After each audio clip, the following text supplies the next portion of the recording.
Step away from the vehicle. Hands where I can see them. Now. Hands are visible. Am I being detained or is this a consensual encounter? That car doesn't belong to you. ID, right now. You have no reasonable suspicion. Detain me without cause and you're violating the Fourth Amendment. Turn around. You're under arrest. You're about to lose your badge. The body camera mounted on the center of Officer Kyle Braden's chest captured every frame of the disaster that was about to unfold. It recorded the sunlight glinting off the polished chrome of the vintage bumper. It recorded the calm, steady hands of the man polishing that chrome. And it recorded the exact moment Braden decided to destroy his own career. At the time, Braden, a 28-year-old patrolman with an aggressive streak and a history of complaints he called proactive policing, thought he was making a bust. He thought he had stumbled upon a grand theft auto in progress behind the self-service car wash on Elm Street. He had absolutely no idea that the man he was approaching, the man carefully drying the hood of a pristine 1969 Mustang Shelby GT500, was Marcus Thorne.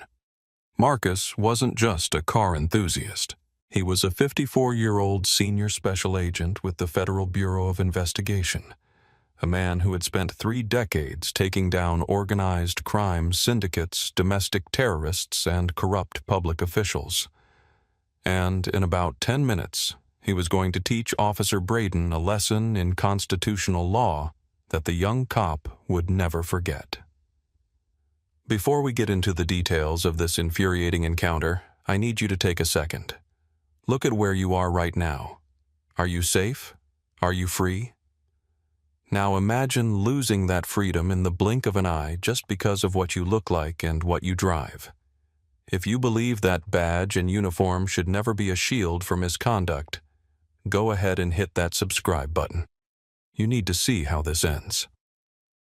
It was a beautiful Saturday morning in October. The air was crisp, the kind of autumn day that makes you glad to be alive. Marcus Thorne had looked forward to this all week. His job at the Bureau was high-stress managing complex RICO cases that spanned multiple states. The Mustang was his therapy.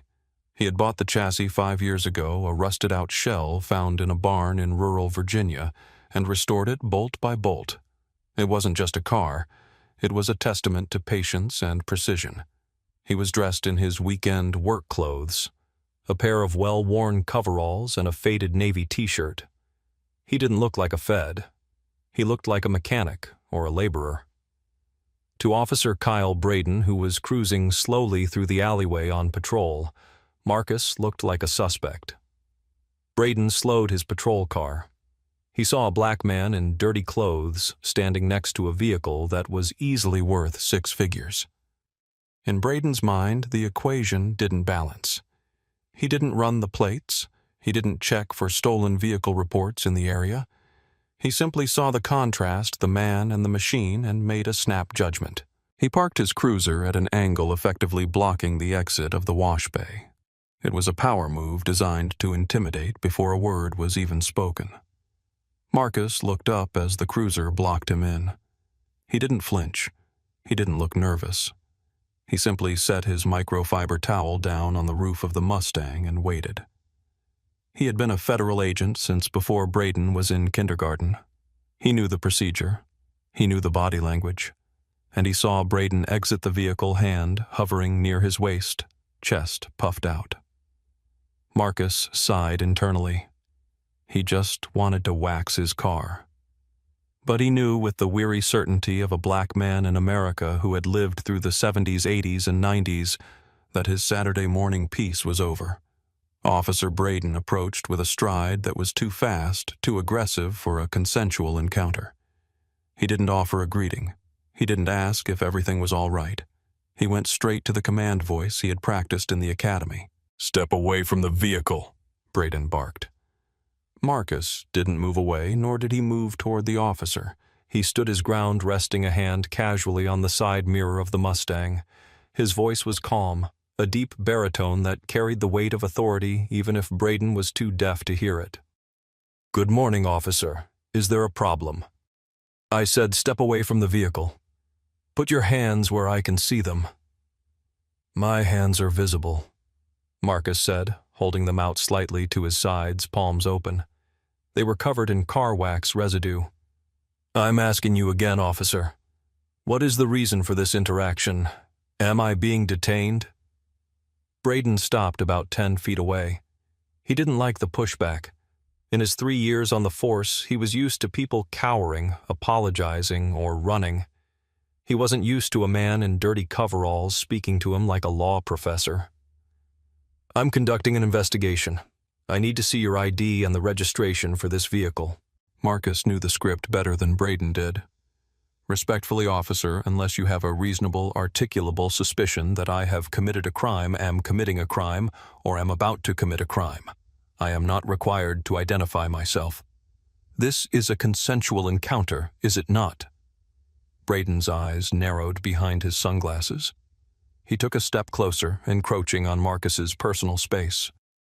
"This vehicle fits the description of a car reported stolen in the area." It was a lie.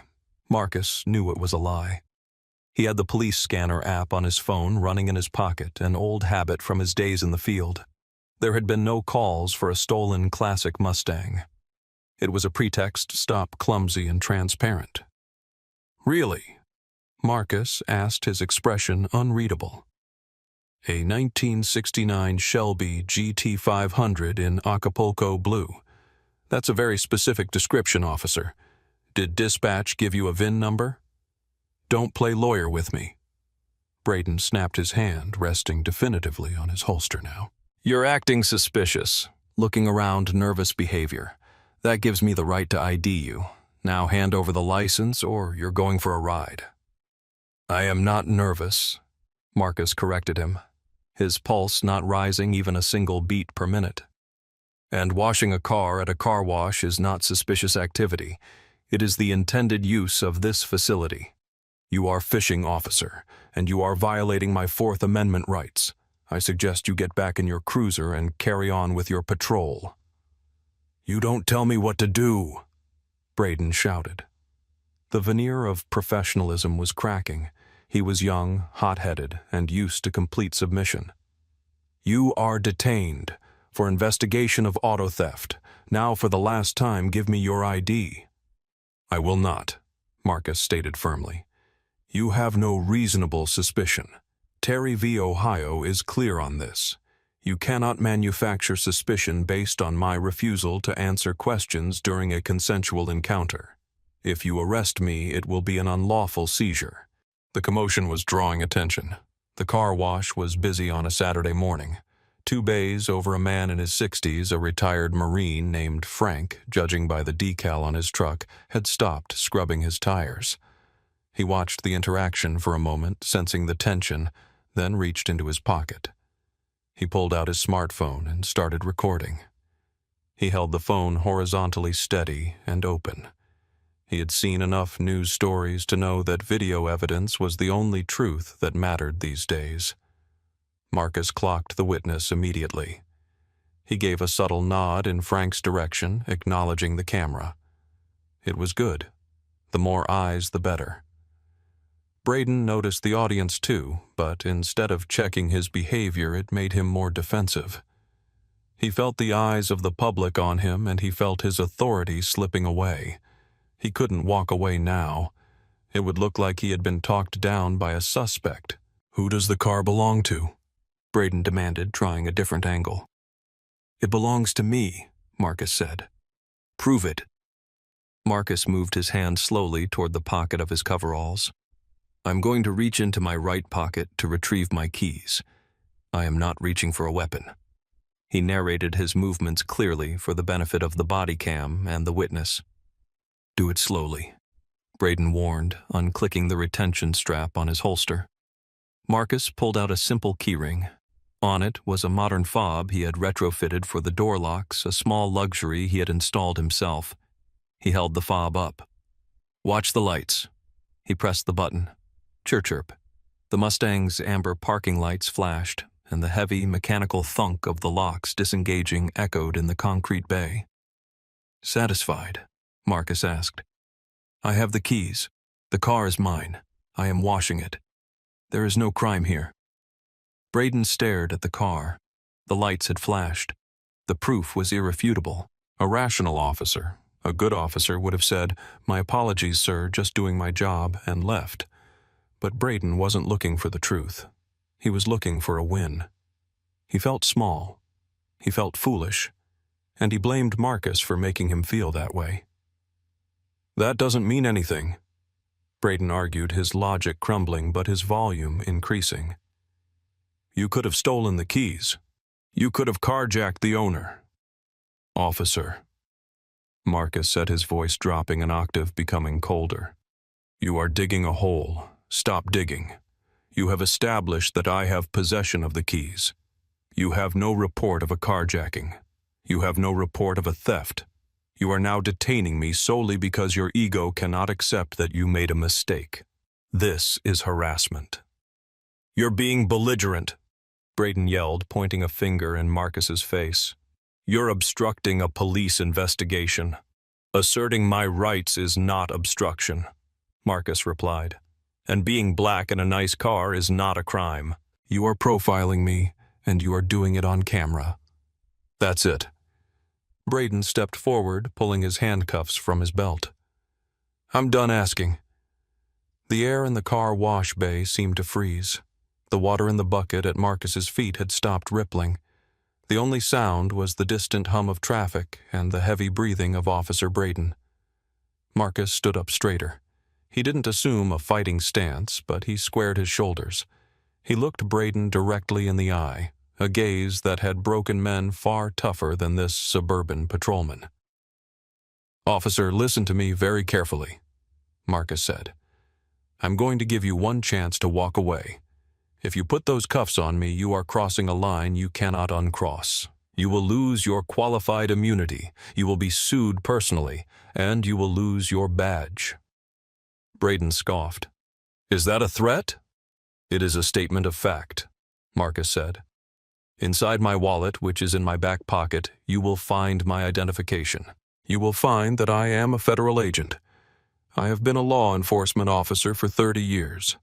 I know the law better than you do, and I am telling you, you do not have probable cause for an arrest." Braden paused. For a split second, doubt flickered in his eyes. A federal agent? But then he looked at the coveralls. He looked at the dirty hands.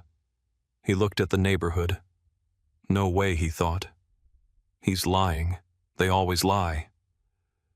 "Yeah, and I'm the director of the CIA," Braden sneered. "Turn around, hands behind your back." "You are making a mistake," Marcus said softly. "I said, turn around. You are under arrest for failure to obey a lawful order and resisting arrest." "There was no lawful order," Marcus said, but he turned. He knew that fighting physically would only give Braden the justification to use force, maybe even lethal force. Marcus had seen it happen too many times. The fight wouldn't be here in the wet concrete of a car wash. The fight would be in a courtroom. The fight would be on paper. Marcus placed his hands behind his back. He felt the cold steel of the handcuffs click tight against his wrists. Too tight. "You're hurting him," the witness Frank shouted from 20 feet away. "He didn't do anything. I got it all on video, officer. You're making a bad move." "Back off or you're next," Braden shouted over his shoulder at the veteran. He pushed Marcus roughly toward the patrol car. "Get moving." Marcus walked with dignity despite the cuffs. He didn't struggle. He didn't shout. He began mentally cataloging every second. Time of arrest, 10:42 a.m. Location, Elm Street Wash. Officer badge number.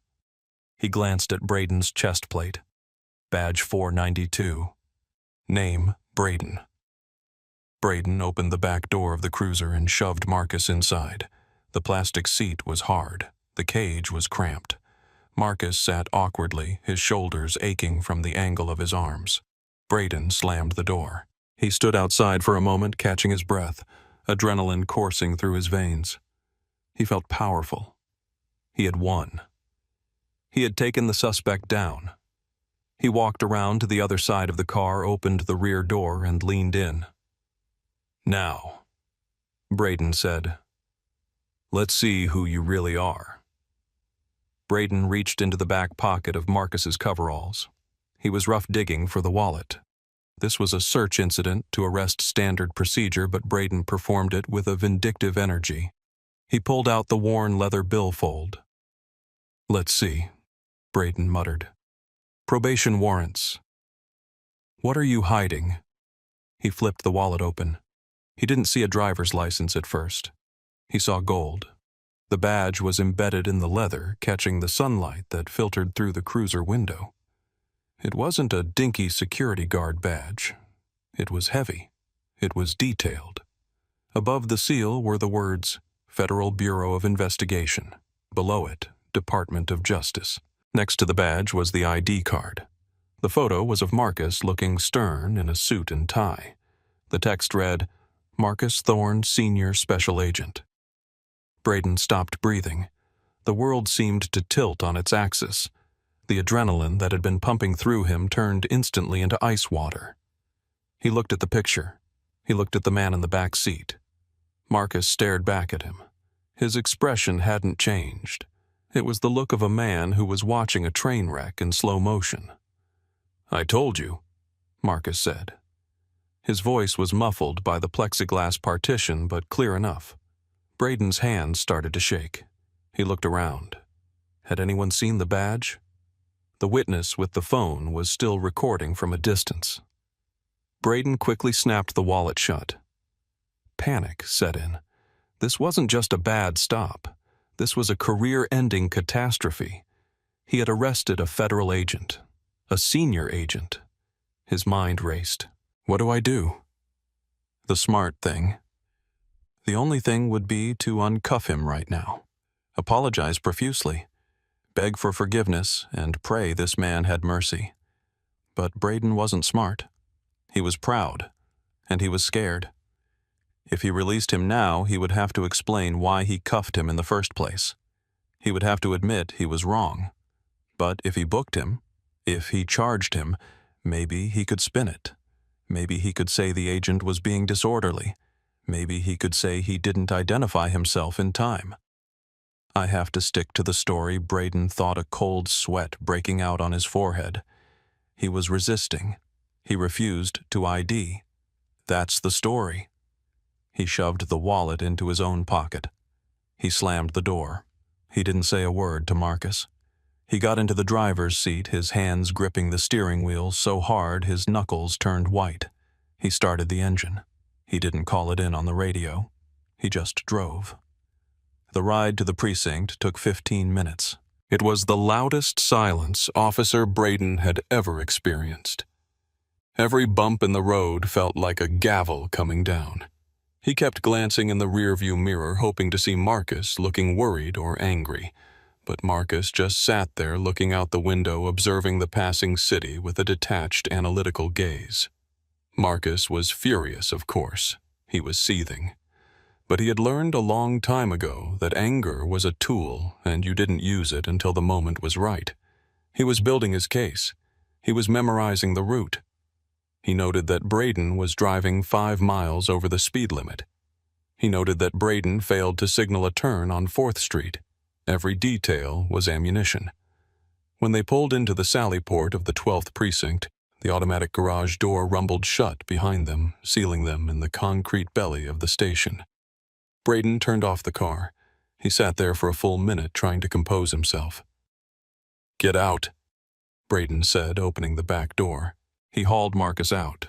He didn't search him again. He didn't want to touch him more than necessary.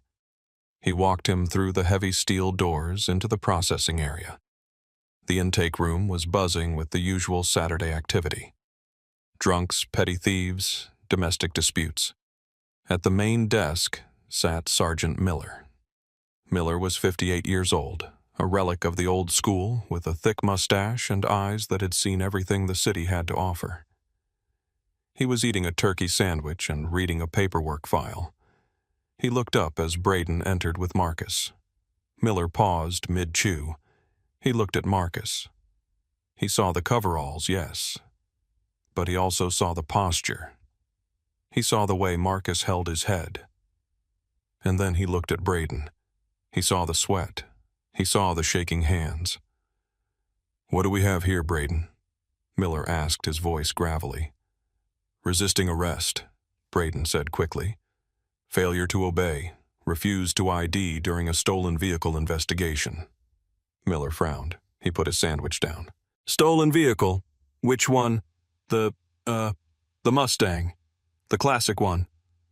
Miller looked at Marcus. "Sir, step forward." Marcus stepped up to the desk.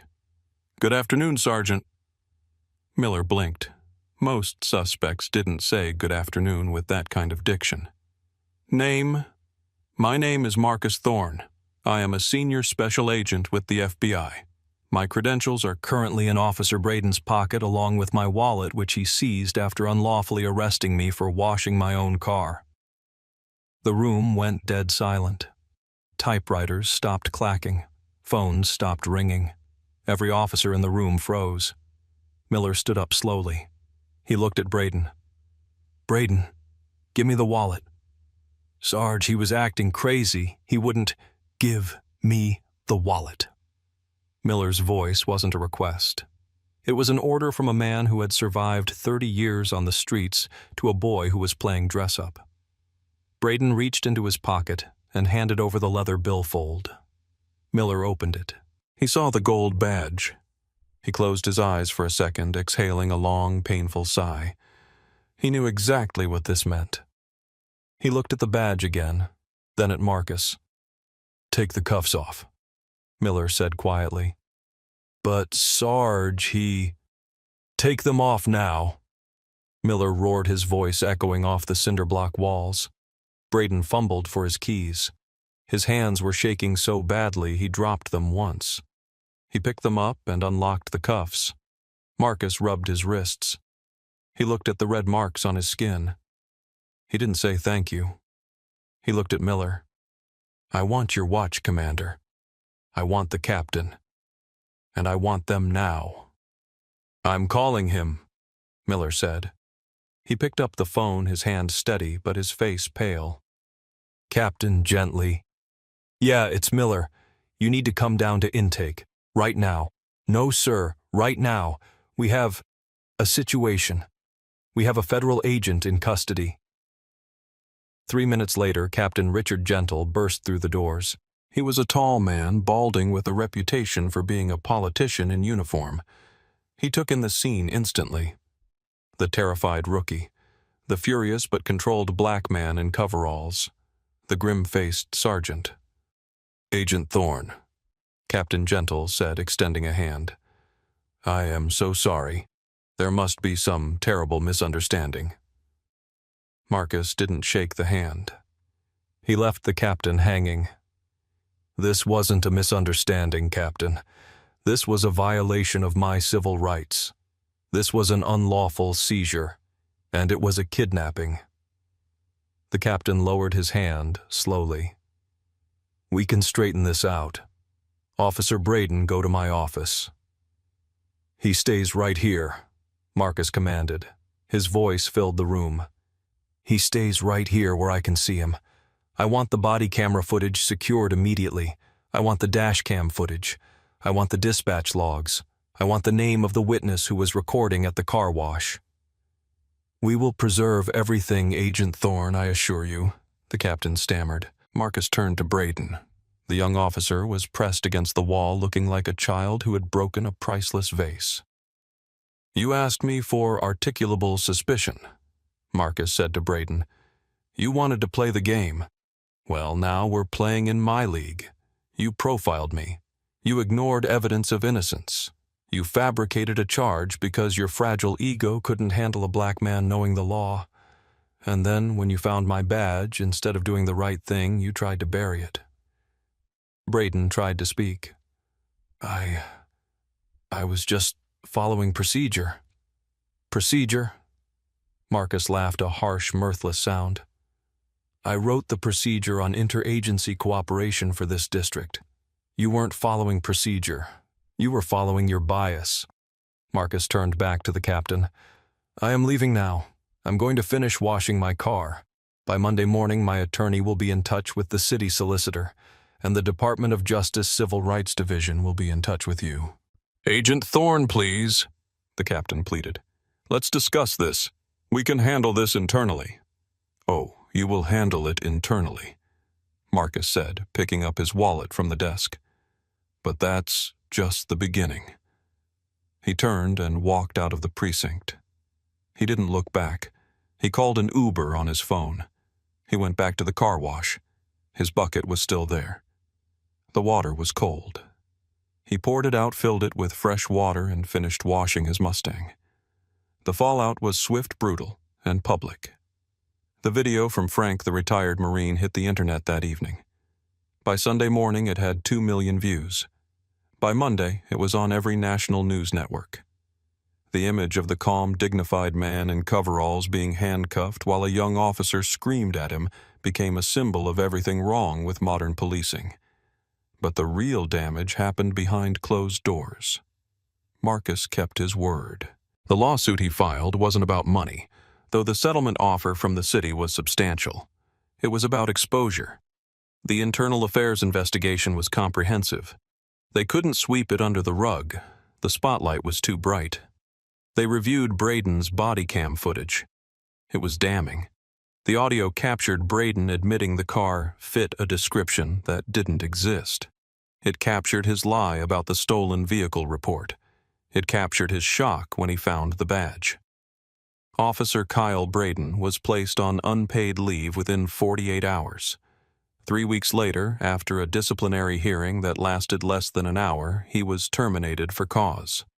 The list of violations was a page-long false arrest, filing a false report, conduct unbecoming violation of civil rights. But it didn't stop with Braden. The DOJ investigation that Marcus triggered opened up the department's archives. They found a pattern. Braden wasn't a rogue apple. He was part of a culture that encouraged pretextual stops in minority neighborhoods. The investigation led to the resignation of Captain Gentle and a federal consent decree that forced the department to overhaul its training and hiring practices.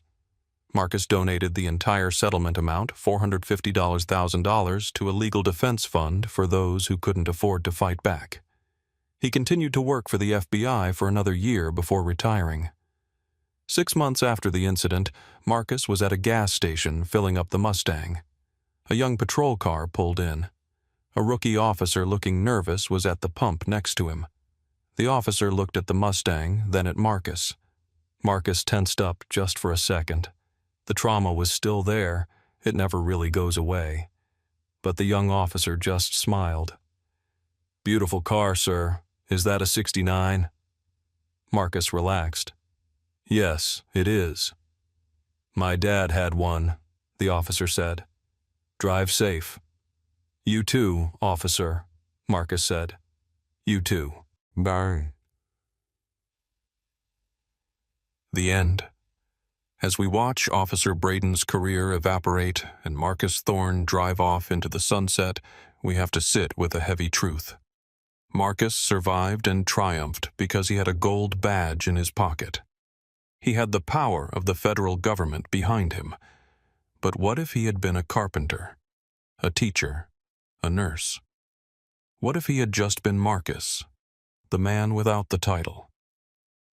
The outcome would have likely been very different. That is the tragedy of this story. Justice shouldn't require a badge to be served. It should be the default setting for everyone, regardless of what they drive or the color of their skin. What do you think? Would Officer Braden have been fired if Marcus wasn't an FBI agent? Or would he have gotten away with it like so many others? Let me know in the comments below. And if this story moved you, please share it. The more we talk about these things, the more we can change them. Stay safe, know your rights, and I'll see you in the next one. Step away from the vehicle. You are obstructing a police operation. You are attempting to seize my property without probable cause. I own this plaza. I don't care who you say you are. I'm the law here. Then state your name and badge number, because this arrest will cost you your career. Elena Vance was a woman who valued order. At 58, she moved with the deliberate grace of someone who didn't rush because the world usually waited for her. That Tuesday morning was bright and crisp, the kind of California day that made the palm trees look like postcards. She had driven to the Bayside Plaza, a high-end commercial center in the heart of the tech district, to inspect the renovations on the north wing. She didn't park in the general lot. She pulled her silver Range Rover into a spot clearly marked with a steel sign, "Reserved, Management Only, Unauthorized Vehicles Will Be Towed." It was her spot, literally. She was the management. She was the owner. She turned off the engine, gathered her portfolio, and stepped out into the sunshine dressed in a tailored cream suit that cost more than Officer Braden's monthly salary, though she would never be gauche enough to say so. She hadn't even locked the door before the siren chirped behind her.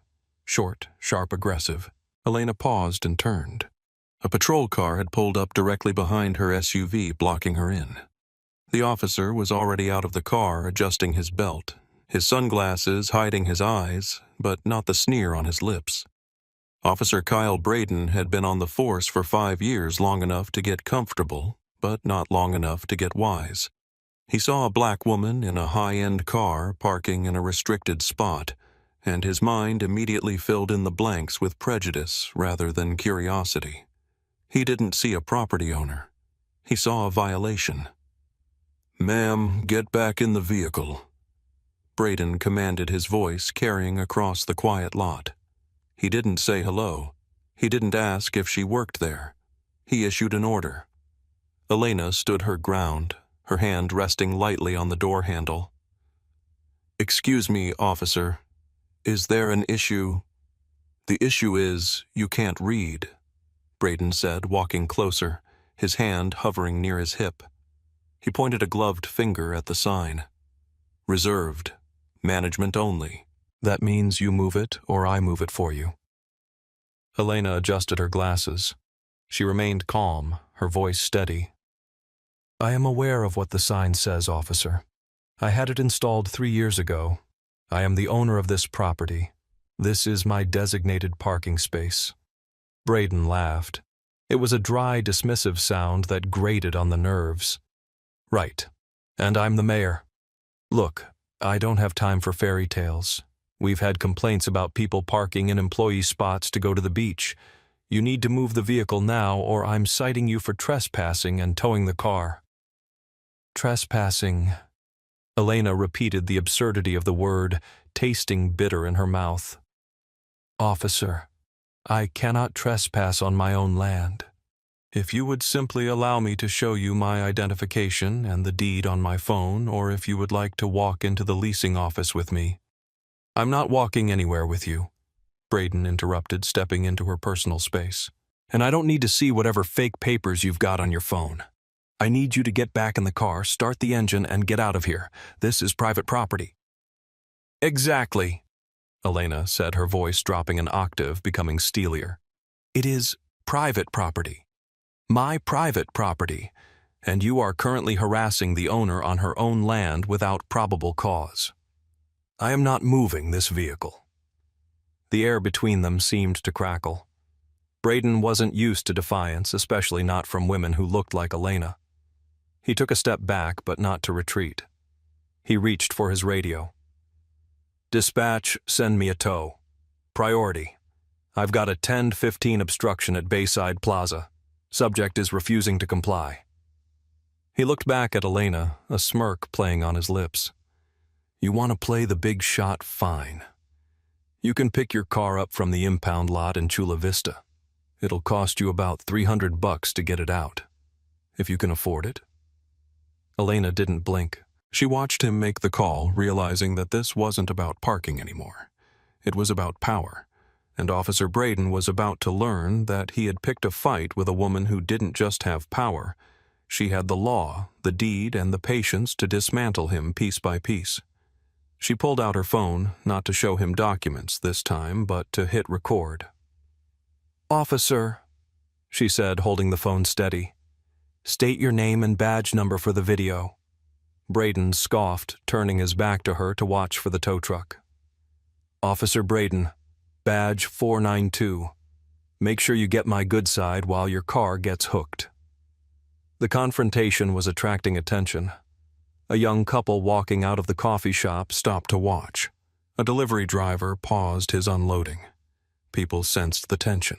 The visual of a uniformed officer looming over an older woman in a business suit was jarring.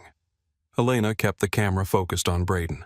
Officer Braden has called a tow truck for a vehicle parked in a spot reserved for the owner, she narrated for the record, her voice unwavering. I have identified myself as the owner. He has refused to verify my identity or my ownership of the property. Braden spun around, his patience snapping.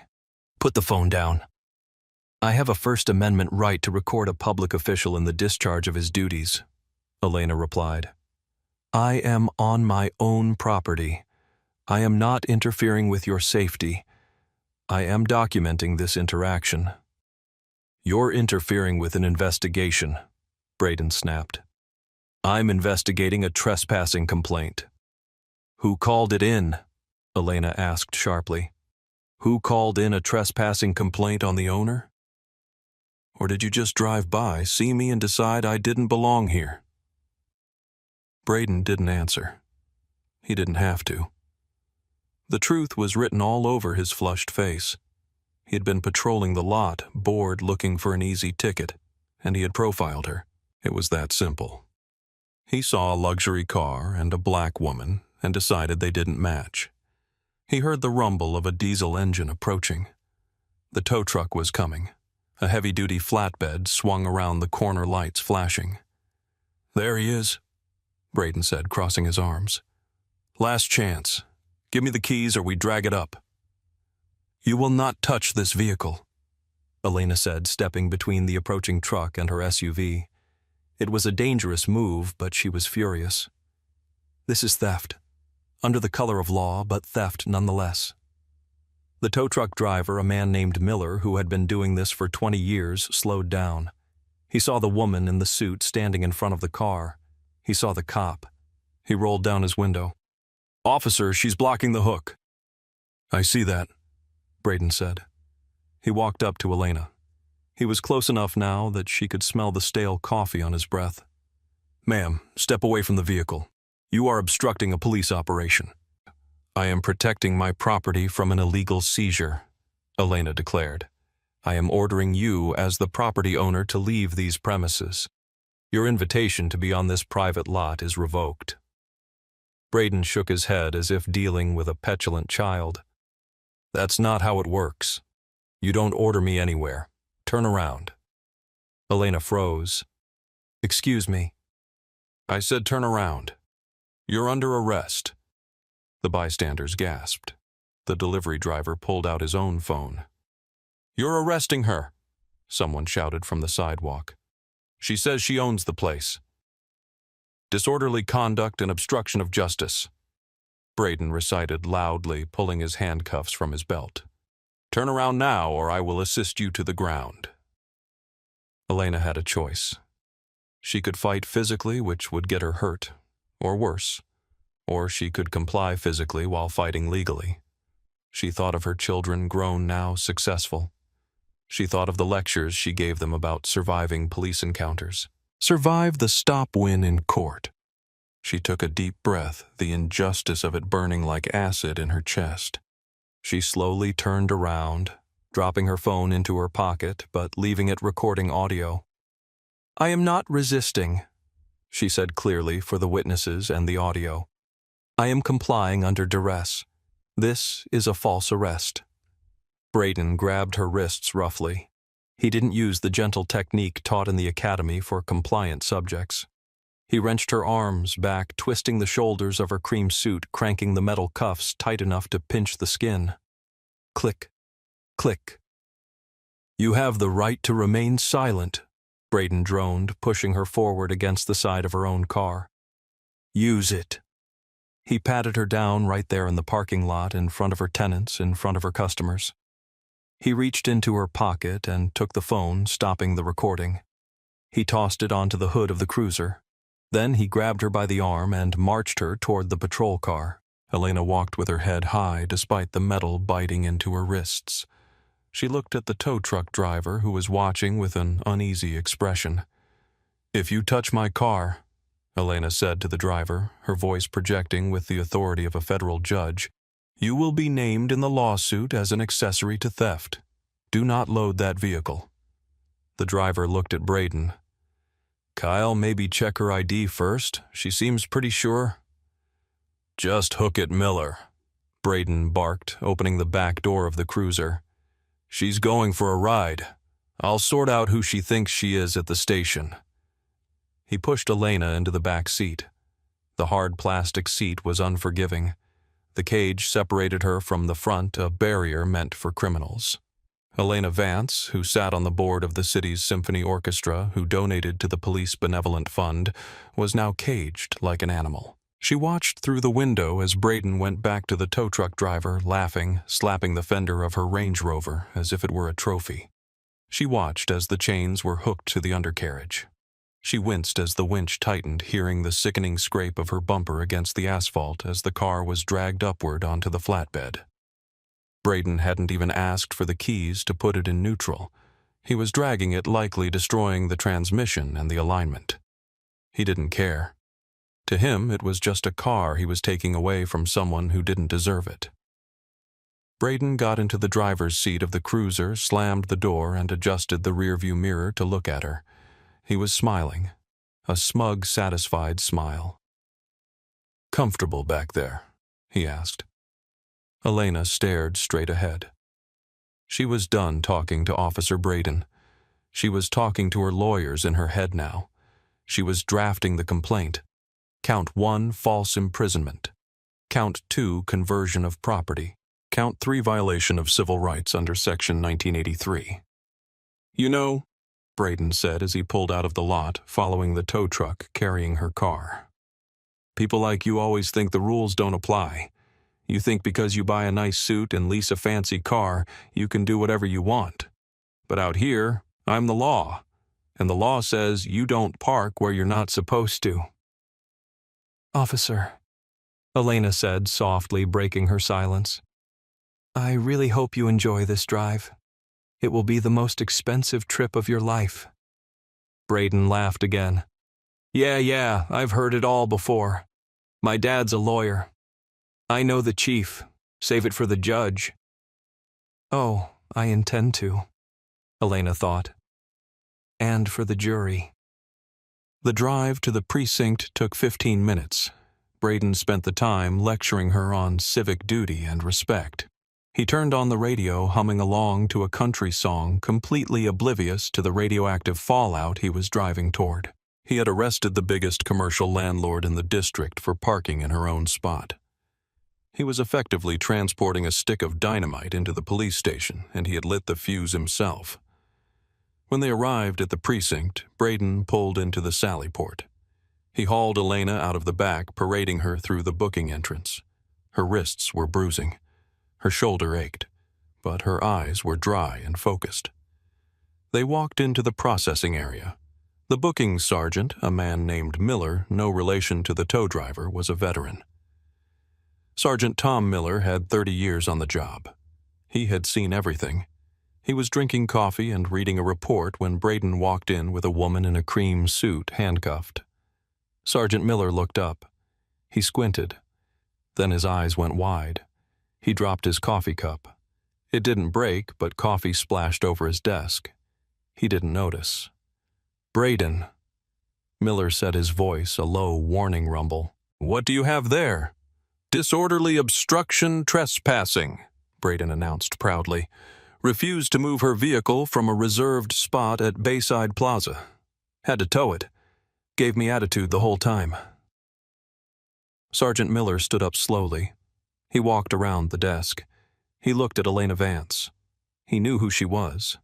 Everyone in city administration knew who she was. She had just donated the land for the new community center. She had dinner with the mayor once a month. Mrs. Vance, Miller asked, his voice trembling slightly. Hello, Sergeant, Elena said politely. I believe Officer Braden here is under the impression that I was trespassing on my own property. Miller looked at Braden. You towed her car from Bayside Plaza. Yeah, Braden said, confusion starting to cloud his features. She was in the management spot. She is the management, you moron, Miller roared. The sound echoed off the concrete walls. Every officer in the room stopped what they were doing. She owns the damn plaza. She owns the building across the street. She probably owns the mortgage on your house. Braden's face went pale. The smirk vanished, replaced by a look of dawning horror. She didn't show me ID. I tried, Elena interjected calmly. He told me he didn't care about my fake papers and that he was the law. Miller turned to the other officers. Get those cuffs off her. Now, and get the lieutenant. No, get the captain. Wake him up if you have to. 2 officers rushed forward, fumbling for keys. The handcuffs clicked open. Elena rubbed her wrists. Deep red grooves marked her skin. I want pictures of these injuries, Elena said. And I want my phone returned immediately. It's still recording, I believe, unless Officer Braden deleted the file, which would be destruction of evidence. Braden took a step back, hitting the wall. He looked small now. The bully who had loomed over her in the parking lot was shrinking under the weight of the realization that he had just destroyed his own career. Mrs. Vance, Sergeant Miller said, wiping his hands on his pants nervously. I am so sorry. There's been a terrible mistake. There has been no mistake, Sergeant, Elena corrected him. A mistake is forgetting to signal. This was a deliberate act of aggression, racial profiling, and unlawful arrest. Where is my vehicle? We'll get it back. We'll have it brought here right now, Miller promised. No, Elena said. You won't bring it here. You will have it returned to the exact spot it was taken from, and you will pay for the damage to the transmission and the bumper. But first I want to speak to your superior, and I want a copy of the Bodycam footage, today. The station was in chaos. Phones were ringing. The captain was shouting in his office. Braden was sitting on a bench in the corner, head in his hands, his gun belt looking heavy and awkward. Elena Vance sat in a chair not in a holding cell, sipping water brought to her by a terrified rookie. She was composing herself. She wasn't just a victim anymore. She was the hammer, and she was poised to strike. 30 minutes later, the chief of police, David Henderson, walked through the doors. He wasn't in uniform. He was in a golf shirt, clearly called in from his day off. He looked furious, but when he saw Elena, his expression softened into practiced contrition. Mrs. Vance, Henderson said, extending a hand. I don't even know where to begin. Elena didn't take his hand. She looked at it then, up at his face. You can begin by explaining why your officer told me I didn't belong on property I've owned for 15 years. You can explain why he dragged my car onto a flatbed without checking the registration. You can explain why I'm sitting here with bruised wrists instead of at my meeting. Henderson pulled back his hand. There is no excuse. Officer Braden has been relieved of duty pending an investigation. We are going to make this right. Relieved of duty is a start, Elena said. But let's be clear, Chief. This wasn't just one bad apple. He felt comfortable doing this. He did it in broad daylight with witnesses on video. He mocked me. He threatened me. That comes from culture, not just character. She stood up. I am leaving now. I expect my car to be at my office within the hour. I expect the digital files of all footage sent to my attorney by 5 p.m. And Chief, if I find out that tape is corrupted or missing, I will buy this police station and turn it into a dog park. She walked out the front door, head high. Sergeant Miller drove her back to her office in his personal vehicle, apologizing the entire way. When she got back to the plaza, her car was already there, being lowered gently off a truck by a very pale-looking driver. The bumper was scratched. The alignment was visibly off. Elena didn't cry until she was inside her private office with the door locked and the blinds drawn. She cried for the humiliation. She cried for the fear she had pushed down, the fear that he might shoot her if she moved too fast. She cried because she knew that if she had been a janitor instead of the owner, she would still be in that cell. Then she wiped her face, reapplied her lipstick, and called her lawyer. Martin, it's Elena. Clear your schedule. We're suing the city. The lawsuit, Vance v. City of San Diego et al., was filed 48 hours later. It was a masterpiece of legal aggression. It alleged unlawful seizure, excessive force, false arrest, and violations of the 4th and 14th Amendments. But the real weapon wasn't the legal filing, it was the video. Elena's lawyer released the bystander video and the Bodycam footage, which they had secured immediately to the press. The contrast was devastating. The calm, well-dressed woman stating facts versus the aggressive, mocking young officer. The line, "I'm the law," played on every news channel in the country. The internet exploded. Parking lot. Owner trended for 3 days. But the discovery phase of the lawsuit revealed something even darker. Elena's legal team demanded Braden's entire history of stops. They found a pattern. Over 3 years, Officer Braden had towed 42 cars. 38 of them belonged to Black or Hispanic drivers. 30 of them were in high-end areas where he deemed the drivers suspicious. He had a habit of using the tow truck as a weapon, a way to punish people he couldn't actually charge with crimes. He was running a one-man towing racket based on bias. The city attorney took one look at the data and the deposition videos where Braden admitted he didn't think she looked like an owner and surrendered. There would be no trial. They couldn't risk a jury seeing this. The settlement was finalized 6 months later, $870,000. It was one of the largest individual payouts for an unlawful arrest in the city's history. But the money wasn't the point. Officer Kyle Braden was fired. Not resigned fired. His police certification was revoked by the state board, meaning he could never wear a badge in California again. The tow truck company lost their city contract for failing to verify ownership before towing, and the department was forced to implement a new policy, the Vance Protocol. No vehicle could be towed from private property without a supervisor on scene to verify ownership if the driver was present. 1 year later, Elena Vance stood in that same parking spot. The sign had been replaced with a new one, shiny and clean. A security guard walked by a new hire, part of the private security team she had expanded. He nodded to her. "Good morning, Mrs. Vance."